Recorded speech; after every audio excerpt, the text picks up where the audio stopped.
생명의 근원이시며 또한 생명의 주가 되시고 그 모든 능력을 베풀어 주시는 하나님 아버지, 오늘도 우리의 모든 것을 친히 주관하시고 다스려 주시는 그 긍휼과 은혜와 사랑 안에 주의 백성들이 온전히 머물며 그리하여 이 세상 것의 허망함과 육신의 욕심을 따르기를 거부하고 하나님의 뜻을 구하고 하나님의 나라를 구하며 사는 이 세상이 줄 수 없는 온전한 기쁨과 그 기쁨을 누리게 하시는 주님의 은혜를 의지하는 오늘 하루를 살아가게 하여 주시옵소서. 예수님의 이름으로 기도합니다. 아멘.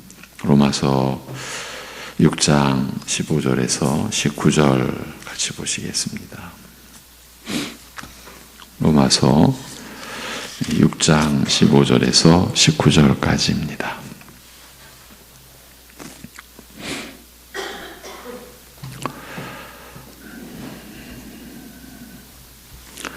(15절에서) 19절 다 같이. 그런즉 어찌하리요? 우리가 법 아래에 있지 아니하고 은혜 아래에 있으니 죄를 지으리요? 그럴 수 없느니라. 너희 자신을 종으로 내주어 누구에게 순종하든지 그 순종함을 받는 자의 종이 되는 줄을 너희가 알지 못하느냐? 혹은 죄의 종으로 사망에 이르고 혹은 순종의 종으로 의에 이르느니라. 하나님께 감사하리로다. 너희가 본래 죄의 종이더니 너희에게 전하여 준 바 교훈의 본을 마음으로 순종하여 죄로부터 해방되어 의에게 종이 되었느니라. 너희 육신이 연약함으로 내가 사람의 예대로 말하노니 전에 너희가 너희 지체를 부정과 불법에 내주어 불법에 이른 것 같이 이제는 너희 지체를 의에게 종으로 내주어 거룩함에 이르라. 아멘. 어제에 이르러서야 본문이 말하고자 하는 뜻에 접근하면서 대략적으로 정리를 할 수 있었습니다. 여러분을 많이 어렵게 해드리고 있다는 것을 제가 압니다. 시행착오도 있었는데 그보다 더 힘들게 해드리는 요인은 내용의 반복에 있지 않나 싶습니다. 반복하는 것은 제가 필요로 해서 스스로 제 자신에게 요구하는 것이 주된 이유입니다. 제가 그만큼 부족하고 지혜롭지 못한 까닭에 또 확인하고 다시 돌아보고 해야 하기 때문입니다. 그러니 여러분으로서는 힘들 수밖에 없다는 것을 제가 모르는 바가 아닌데도 이 또한 쉽게 고쳐지지 않습니다. 오늘도 반복해서 돌아보는 것으로 시작을 하게 되니 어쩔 수 없는 것 같습니다. 어제 나눈 말씀 중에서 먼저 돌아보고자 하는 내용이 있었습니다. 이 부분입니다. 다시 들어보십시오.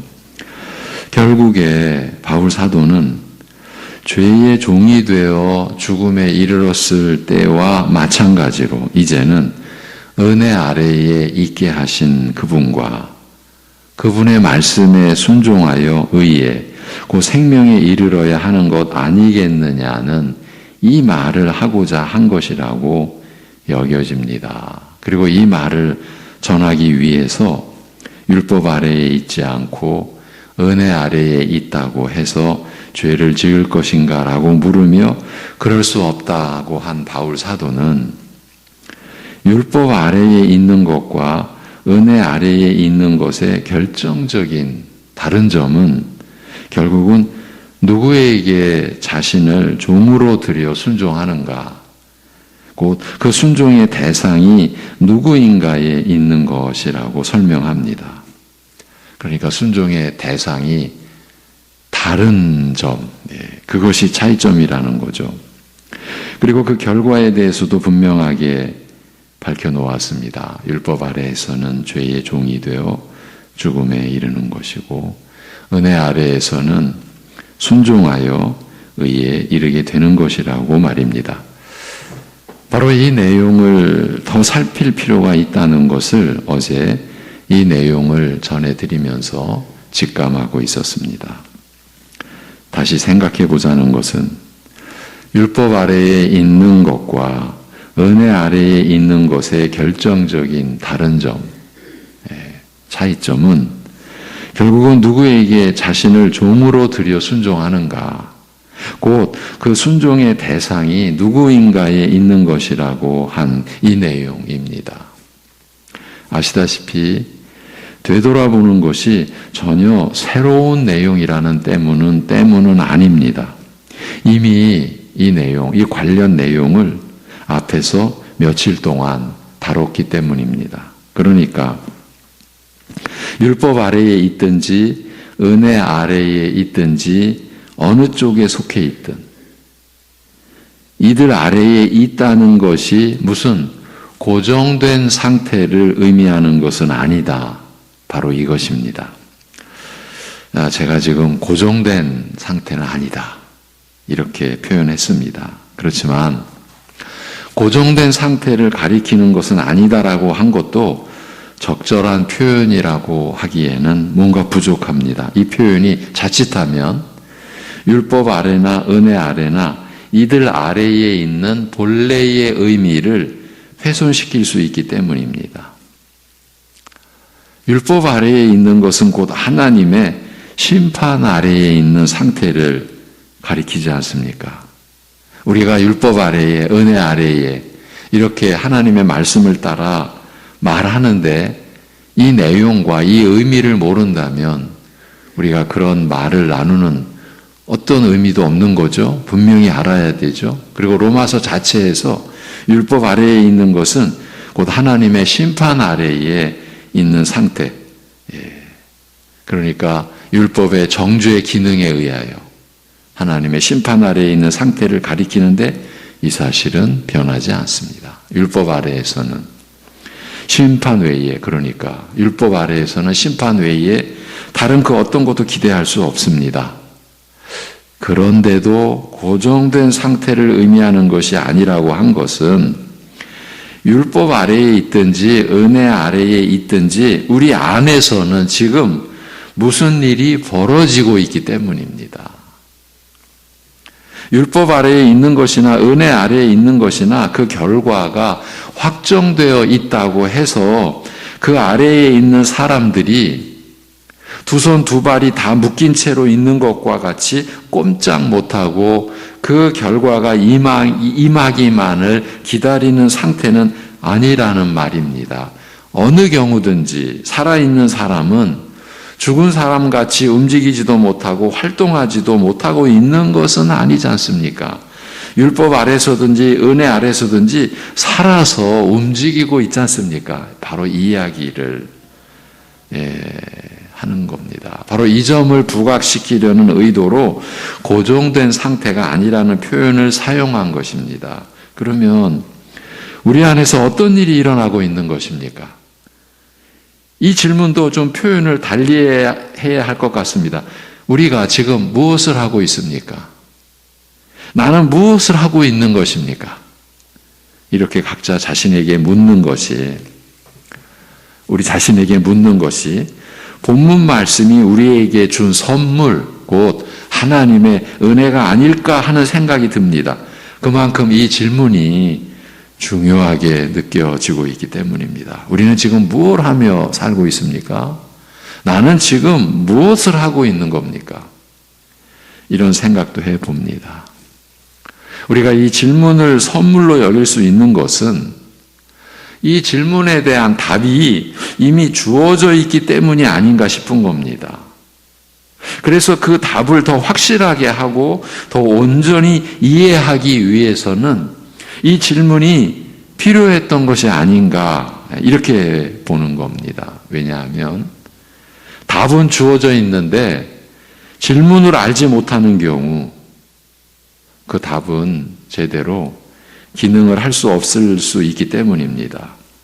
그 답을 어디에 적용해야 할지 의문을 가질 수 있기 때문입니다.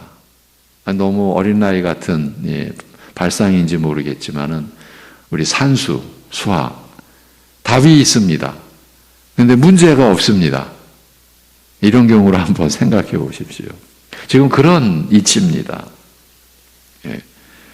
답만 있어요. 그 질문은 없어요. 그럴 경우에 그 답을 어디에 적용해야 할지 의문을 가질 수 있는 것 아닙니까? 이런 이유로 이 질문을 우리가 선물로 여길 수 있다고 한 것입니다.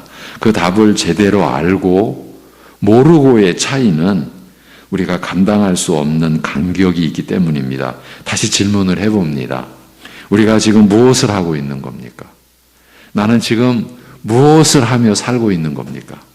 어쩌면 너무 평범한 질문같이 들릴 수 있습니다. 사실이 그렇습니다. 그러나 본문의 이 대목에서는 지금 이보다 더 중요한 질문이 없다고 할 수 있습니다. 왜냐하면 그 답이 본문 안에 주어져 있기 때문입니다. 그러면 도대체 그 답이 무엇이기에 우리가 지금 무엇을 하고 있는가라는 것보다 더 중요한 질문이 없다라고 하는 것입니까? 그 답은 이렇게 주어져 있습니다. 그것은 우리가 지금 누군가에게 자신을 종으로 들여 순종하고 있다는 것이에요.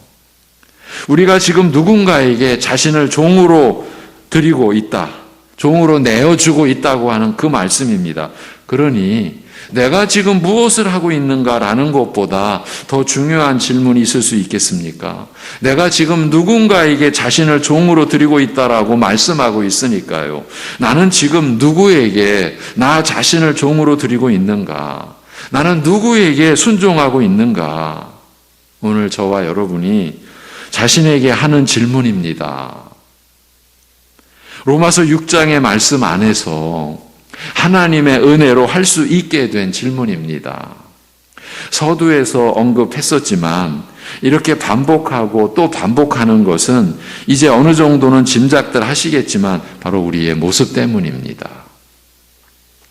내가 지금 누군가에게 자신을 내주어 그 종으로 산다라고 하는 이 사실이 우리에게 실제로 여겨지고 있다고 할 수 있겠습니까? 이 사실이 나의 모습이요, 나의 삶이라고 하는 인식을 실제로 가지고 있느냐 하는 것입니다. 그렇지 않다면 본문의 이 말씀이 우리에게 무슨 의미가 있겠습니까? 하나님의 말씀은 분명히 율법 아래이든지 은혜 아래이든지 우리는 지금 누군가에게 자신을 종으로 들여 순종하고 있다고 하는데 이 말씀이 내게 들리지 않는다면, 들어도 별 생각이 없다면, 나와 상관없다고 한다면 이 어찌 되겠습니까? 아시는 대로 이 세상의 대다수의 사람들은 이런 말씀과 전혀 상관없이 살고 있는 것도 사실입니다. 그렇지만 우리는 그럴 수 없습니다. 우리는 하나님의 말씀을 받은 사람들이기 때문입니다. 그 말씀이 우리에게 질문을 하게 했습니다. 그래서 그 질문을 말씀의 선물이라고 한번 이렇게 말씀드려 본 겁니다. 본문은 우리에게 무슨 질문을 하게 했습니까? 그 질문은 이것입니다. 우리 안에서 어떤 일이 일어나고 있는 것입니까? 쉽게 말하면 우리가 지금 무엇을 하고 있는 것입니까? 나는 무엇을 하며 살고 있는 것입니까? 다시 말씀드립니다. 우리가 왜 이 질문을 해야 합니까? 그것은 우리는 지금 누군가에게 자신을 종으로 들여 순종하고 있다라고 하니까요. 이렇게 말씀하시니까요. 그렇지만 또 생각을 해보십시오. 이 사실을 누가 받아들일 수 있겠습니까? 어떤 사람이 믿겠습니까? 교회 안에 사람들이라고 해서 쉽게 받아서 믿는다고 할 수 있겠습니까? 그만큼 난해한 말씀입니다. 지금 누군가에게 자신을 종으로 들여 순종하고 있다는 이 점에서는 율법 아래이든 은혜 아래이든 다를 바가 없다고 말씀합니다. 이 점에서는 그 어떤 차이점도 없다고 말입니다. 사실은 바로 이 점 때문에 난해하다라고 하는 것입니다. 율법 아래에 있을 때와 은혜 아래에 있을 때의 적용 원리와 이치가 동일하다라는 점 때문입니다. 어느 아래에 있든지 자신을 누군가에게 종으로 들여 순종하고 있다. 이 동일한 적용 원리 때문에 사실은 난해한 거예요. 그렇지만 이것이 바울 사도가 전하고 있는 진리의 말씀입니다. 그래서 바로 이 점을 다시 생각해 보자는 것입니다. 왜 이런 시도를 제안하는 것일까요? 그것은 다른 이유에서가 아닙니다. 단지 우리 자신의 삶을 돌아보기 위한 것입니다. 우리는 지금 각자 누군가에게 자신을 종으로 들여 순종하며 살고 있습니다. 이 점에서는 그 누구도 예외일 수 없습니다. 이 사실을 우리 스스로 확인하고 또 실제로 느껴보자라는 거예요. 지금도 우리는 누군가에게 자신을 종으로 들여, 종으로 내주어 순종하고 있습니다. 우리가 그렇게 살고 있는 거예요. 예. 죄입니까? 의입니까? 그 순종의 대상이 죄입니까? 하나님입니까? 예. 우리 각자 자신이 대답을 하지 않으면 안 됩니다. 왜냐하면 피해갈 수가 없는 질문이기 때문입니다. 무시하고 뛰어넘을 수도 없습니다. 그런 질문 없이도 잘 산다고 그냥 덮어버릴 수도 없습니다. 오늘 제가 강조하는 점은 우리의 실제의 삶으로 이 답을 해야 한다라는 것입니다. 말이 아니라 외모가 아니라 우리가 살아가고 있는 실제의 모습으로 말입니다. 다시 처음으로 돌아가서 마무리하겠습니다. 이 본문을 통해서 바울 사도는 죄의 종이 되어 죽음에 이르렀을 때와 마찬가지로 이제는 은혜 아래에 있게 하신 그분과 그분의 말씀에 순종하여 의에 곧 생명에 이르러야 하는 것 아니겠느냐는 이 말을 하고자 한 것이다. 이렇게 보았습니다.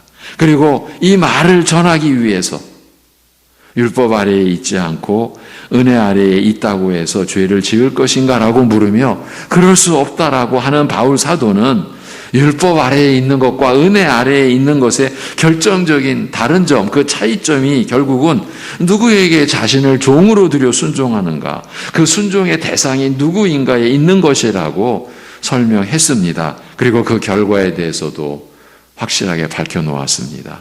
율법 아래에서는 죄의 종이 되어 죽음에 이르는 것이고 은혜 아래에서는 순종하여 의에 이르게 되는 것이라고 말입니다. 그런데 이렇게 해놓고서는 바울 사도가 뭐라 했습니까?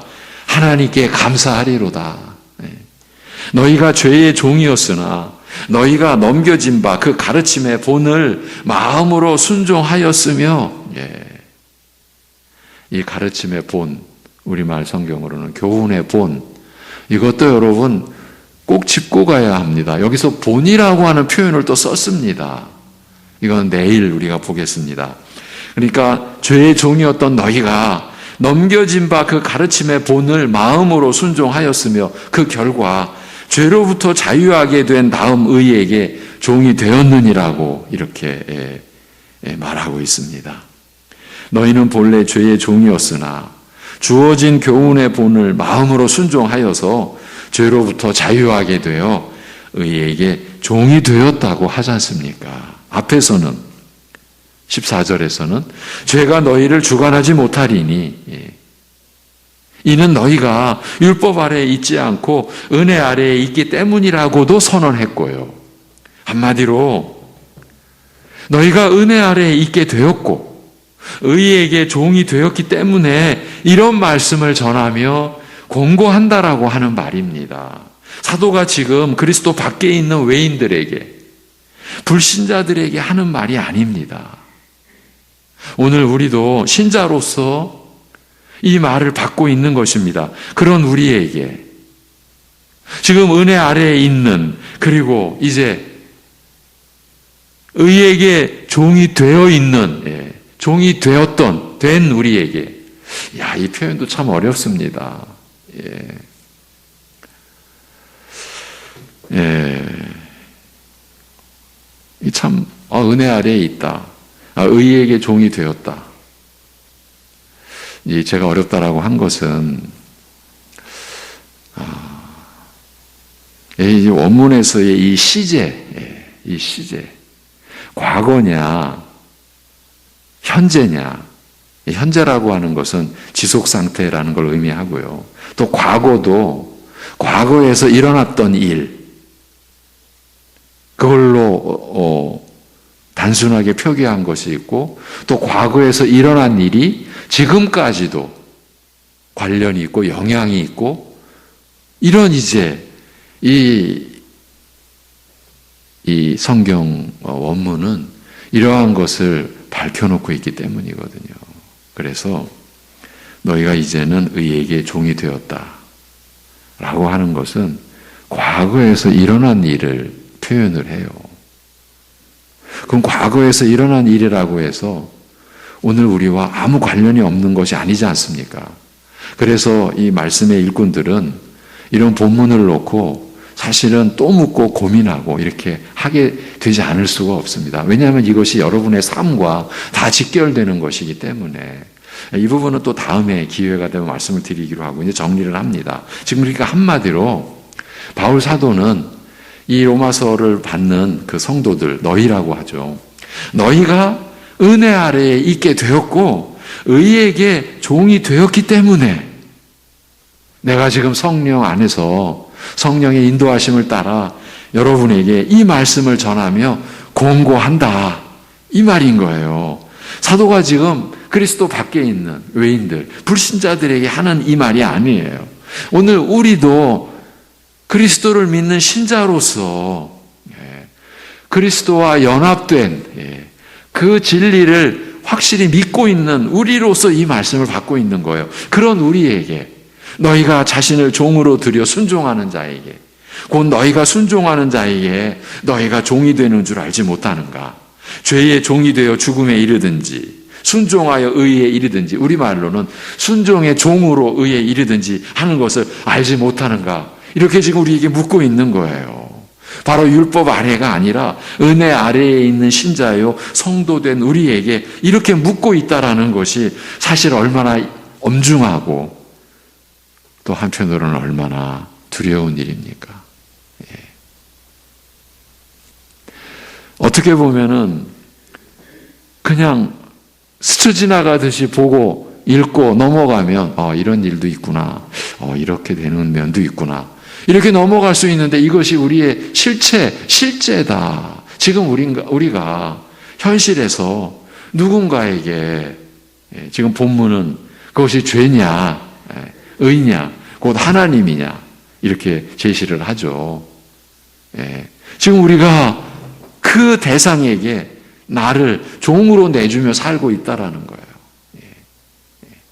본문의 설명은 그 대상이 여러 가지도 아닙니다.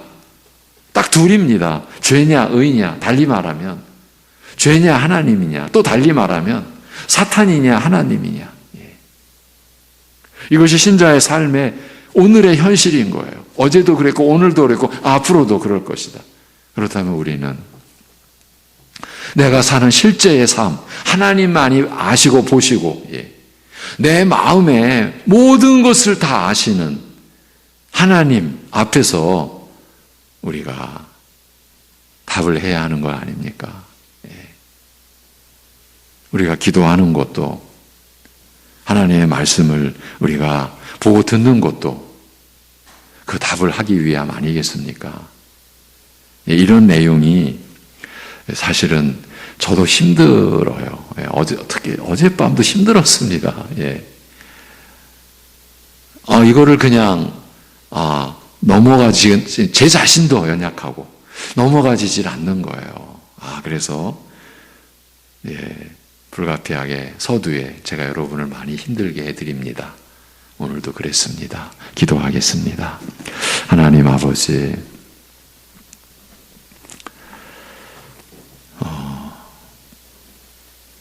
하나님의 말씀이 이해 안 된다고 피해갈 수 있는 것이 아니고 어렵게 느껴진다고 덮어버릴 수도 있는 것이 아님을 알게 해주셔서 우리가 지금 말씀 앞에서 은혜를 구하고 있습니다. 이 말씀이 분명히 우리의 삶, 우리의 실제의 모습을 가리키고 지적하고 있고 이 말씀 앞에서 우리가 우리 자신을 하나님 앞에 내어 놓아야 하고 분명히 우리가 누구에게 순종하고 있는지를 고백해야 하고 하는 이 점 때문에 주님 앞에 나아갑니다. 이 말씀이 성령님께서 우리 각자의 심령 속에서 풀어지게 열어지게 하여 주옵시고 이 말씀에 대하여 우리 심령 또한 열어지게 인도하여 주옵시고 그래서 우리가 내가 누구에게 지금 종으로 자신을 내주고 있는지 하나님 앞에 고백드리고 하나님의 은혜를 우리가 입을 수 있게 하여 주옵소서.